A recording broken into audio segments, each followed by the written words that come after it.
আত্মবিকাশে জেগে ওঠা প্রাণ। প্রিয় দর্শক, আপনারা দেখছেন বাঙালির ২১শে টেলিভিশন। প্রাসঙ্গিক প্রসঙ্গ এবং সংবাদ নিয়ে আপনাদের সাথে আছি আমি হৃদয় শিকদার রায়হান। প্রশ্নবিদ্ধ জাকসু নির্বাচন, ভোট গণনায় বিড়ম্বনা, হল সংসদের ভোট গণনা শেষ হয়েছে, আংশিক ফল প্রকাশ, কেন্দ্রীয় সংসদে শিশির প্যানেলের বিজয়ের সম্ভাবনা। জাহাঙ্গীরনগর বিশ্ববিদ্যালয়ের কেন্দ্রীয় ছাত্র সংসদ জাকসু নির্বাচনকে ঘিরে তৈরি হয়েছে চরম বিতর্ক। শুরু থেকে অভিযোগ উঠেছে নানা অনিয়ম, প্রশাসনিক অব্যবস্থা ও স্বচ্ছতার অভাব নিয়ে। ভোট গ্রহণ শেষ হলেও ভোট গণনায় বিলম্ব ও জটিলতা শিক্ষার্থীদের হতাশ করেছে। এর মধ্যেই ঘটে যায় মর্মান্তিক ঘটনা। চারুকলা বিভাগের সহকারী অধ্যাপক ও দায়িত্বপ্রাপ্ত পোলিং অফিসার জান্নাতুল ফেরদৌস অসুস্থ হয়ে মারা যান। তার মৃত্যুতে ক্যাম্পাস জুড়ে শোক নেমে আসে, পাশাপাশি নির্বাচন পরিচালনা নিয়ে প্রশ্ন আরও বেড়ে যায়। শুক্রবার 12 সেপ্টেম্বর সন্ধ্যায় বিষয়টি নিশ্চিত করেছেন জাকসুর প্রধান নির্বাচন কমিশনার অধ্যাপক মনিরুজ্জামান। তিনি বলেন, জাকসু কেন্দ্রীয় সংসদের ভোট গণনায় পোলিং অফিসারের সংখ্যা বাড়ানো হয়েছে, আজ রাতের মধ্যেই ফল ঘোষণা করা হবে। জাকসু নির্বাচনে মোট ভোটার 11,743 জন, এর প্রায় 67-68% ভোট পড়েছে। কেন্দ্রীয় সংসদে মোট 25টি পদে লড়েছেন 177 জন প্রার্থী, ভিপি পদে 9 ও জিএস পদে 8 জন প্রার্থী ছিলেন। ছাত্রীদের 10টি আবাসিক হলে 125টি পদের মধ্যে 59টিতে কোনো প্রার্থী ছিলেন না, একজন করে প্রার্থী ছিলেন 67টিতে। সেই হিসেবে মাত্র 24টি পদে ভোট নেওয়া হয়। বিশ্ববিদ্যালয়ের 21টি হলের মধ্যে 2টি হলে বিনা প্রতিদ্বন্দ্বিতায় প্রার্থীরা নির্বাচিত হয়েছেন। এবারে জাকসু নির্বাচনে ছাত্র হলের মধ্যে আলবিরুনি হলে 211, আফম ও কামালউদ্দিন হলে 341, শহীদ সালাম বরকত হলে 299, মৌলানা ভাসানী হলে 521, 10 নম্বর হলে 540, শহীদ রফিক জাব্বার হলে 666, বিশ্বকবি রবীন্দ্রনাথ ঠাকুর হলে 337, 21 নম্বর হলে 752, জাতীয় কবি কাজী নজরুল ইসলাম হলে 999, শহীদ তাজউদ্দিন আহমদ হলে 954 এবং মীর মুশাররফ হোসেন হলে 477 জন ভোটার রয়েছে। উল্লেখ্য, বৃহস্পতিবার সকাল 9টা থেকে 5টা পর্যন্ত জাকসু নির্বাচনের ভোট গ্রহণ অনুষ্ঠিত হয়। এতে ছাত্রদল মনোনীত প্যানেল সহ 5টি প্যানেল ভোট বর্জন করে। শেষ খবর পাওয়া গেছে, 21 হলের মধ্যে 17টি হলের ভোট গণনার কাজ শেষ হয়েছে। এর মধ্যে 5টি হলের ভিপি ও জিএস পদের বিজয়ীদের নাম জানা গেছে। নির্বাচনে মীর মোশাররফ হোসেন হলের ভাইস প্রেসিডেন্ট ভিপি পদে জয়ী হয়েছেন স্বতন্ত্র প্রার্থী জুবায়ের শাবাব। নির্বাচন কমিশনের কর্মকর্তা বেলাতে জানা গেছে তিনি 191 ভোট পেয়ে নির্বাচিত হয়েছেন। জুবায়ের শাবাব বিশ্ববিদ্যালয়ের ভূগোল ও পরিবেশ বিজ্ঞান বিভাগের 48তম আবর্তনের শিক্ষার্থী। এছাড়া জিএস পদে জয় পেয়েছেন শাহরিয়ার নাজিম, তার প্রাপ্ত ভোট 192। এজিএস পদে জয় পেয়েছেন আরাফাত, তিনি পেয়েছেন 179 ভোট। শহীদ সালাম বরকত হলে ভিপি পদে নির্বাচিত হয়েছেন 49তম আবর্তনের রসায়নের মারুফ। জিএস পদে মোহাম্মদ মাসুদ রানা মিষ্টু। 10 নম্বর ছাত্র হল বা সাবেক মুজিব হলে ভিপি পদে নির্বাচিত হয়েছেন আসিফ মিয়া, জিএস পদে নির্বাচিত হয়েছেন মেহেদি হাসান, এজিএস পদে নির্বাচিত হয়েছেন নাদিম। এছাড়া আফম ও কামালউদ্দিন হল সংসদ ভিপি পদে জয় পেয়েছেন দর্শন বিভাগে জিএম রায়হান কবির। ম্যারাথন ভোট গণনা এখনো চলছে। জানা গেছে, ব্যর্থতার দায় নিয়ে পদত্যাগ করেছেন জাকসু নির্বাচন কমিশনার অধ্যাপক মাফরুহি সাত্তার। প্রিয় দর্শক, সর্বশেষ পরিস্থিতি দেখুন বাঙালির 21শে টেলিভিশন সংবাদে। নিশ্চয়ই দেখতে পাচ্ছেন, ফের শুরু হয়েছে জাকসুর ভোট গণনার কাজ। আমরা কিন্তু জেনেছি বেশ কয়েক ঘন্টা কিন্তু এই ভোট গণনার কাজ বন্ধ ছিল। নির্বাচন কমিশনাররা বিরতিতে ভোট গণনার কাজে বিরতি তারা নিয়েছিলেন। সেই বিরতি কাটিয়ে কিন্তু এখন কিন্তু আবার পুনরায় কিন্তু ভোট গণনার কাজ শুরু হয়েছে। আমরা সরাসরি আপনাদের দেখানোর চেষ্টা করছি।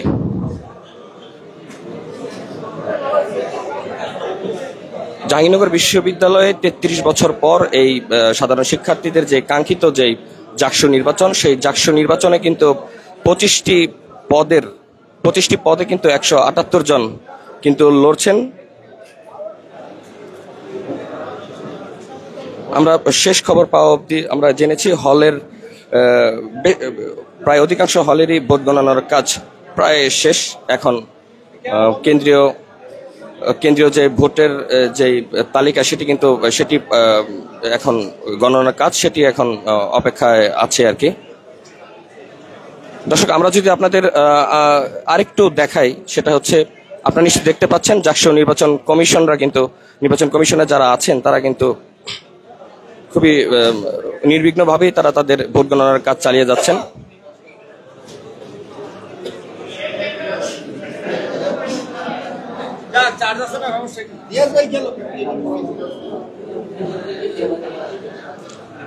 দর্শক, জাহাঙ্গীরনগর বিশ্ববিদ্যালয়ের এই জাকসু নির্বাচনকে ঘিরে কিন্তু একটি রব পরিস্থিতি কিন্তু বিরাজ করছে পুরো ক্যাম্পাস জুড়েই।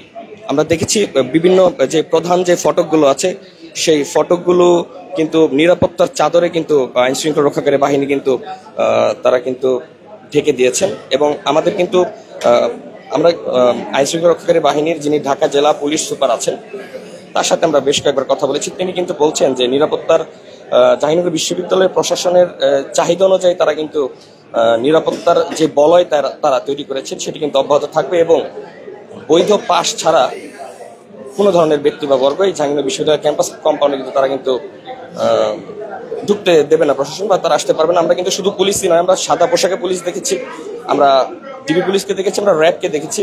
তারা কিন্তু শুধুমাত্র জাহাঙ্গীরনগর বিশ্ববিদ্যালয়ের এই জাকসু নির্বাচনকে ঘিরে তারা কিন্তু একটা নিরাপত্তার পরিবেশ তারা তৈরি করতে সক্ষম হয়েছেন বলে আমরা ভাবছি। পদত্যাগ করলেন জাকসু নির্বাচন কমিশনার অধ্যাপক মাফরুই সাত্তার।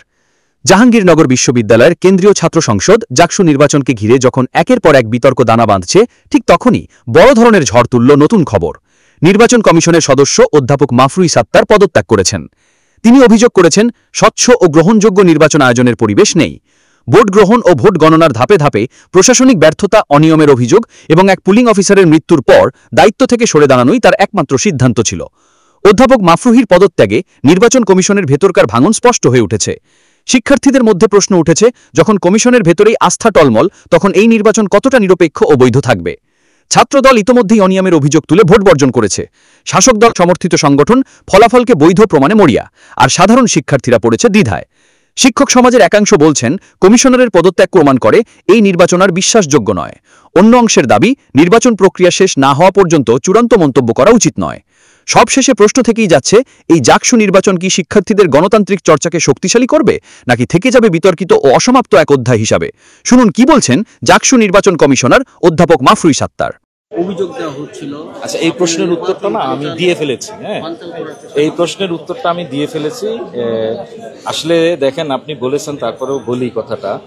আমি জানি না কে বলেছে। হ্যাঁ, আচ্ছা, যে কেউ সরি যে কেউ ও এখন বলতে বাধা, আমি একটু আগে বলে দিছি, যে কেউ কিন্তু যে কোনো তথ্য উপস্থাপন করতে পারে।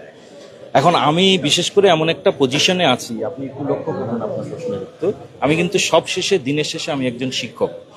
আমি একজন শিক্ষক হিসাবে এমন একটা কথা এখন বলে ফেলবো, যেমন এই যে আপনারা আমাকে ধরছেন না, আপনি তাহলে এতদিন ধরে কি করলেন, এখন আমি কি বলতে হচ্ছে, আই এম সরি, আমাকে ক্ষমা করে দিবেন, ঠিক আছে? এছাড়া তো আমার কোনো উত্তর নাই। তাহলে আমার তখন কি করতে হইতো, তাই না, যদি আমি এর পরেও এই জিনিসটাকে কন্টিনিউ করি?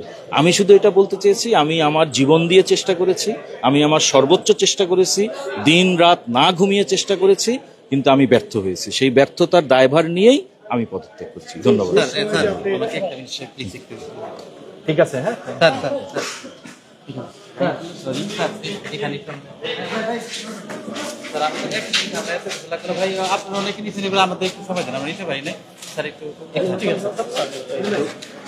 ওই যে বায়াসনেস, এটা হচ্ছে বায়াসনেস। এখন দাবি দেওয়া তো থাকে সারা জীবন। কি বলতে স্যার, আমরা তো আমি এক মিনিটে বলবেন কি কারণে?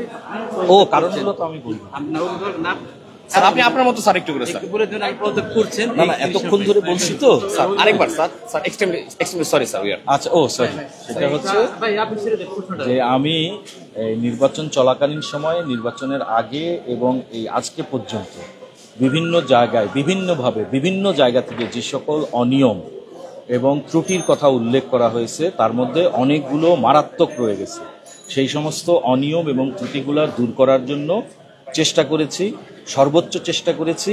কিন্তু আমি যেই পর্যায়ে এখন এসেছে, এই পর্যায়ে এসে আমি দেখছি যে এই ত্রুটিগুলো পূরণ করতে সংশ্লিষ্টরা ব্যর্থ হচ্ছেন।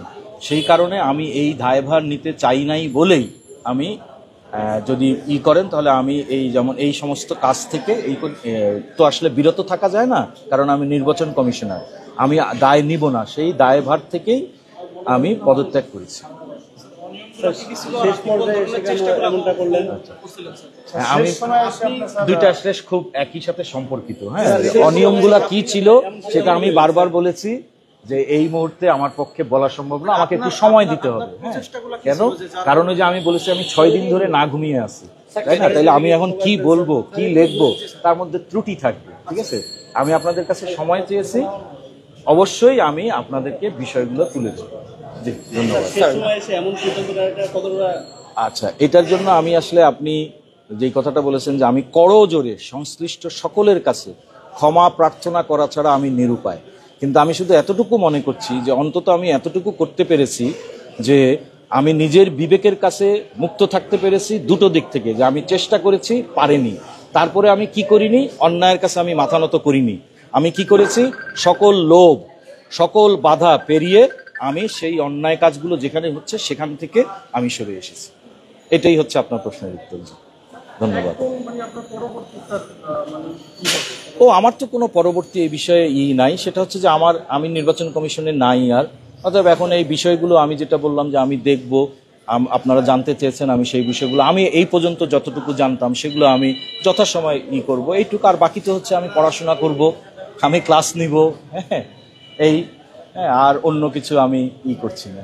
ধন্যবাদ স্যার, ধন্যবাদ।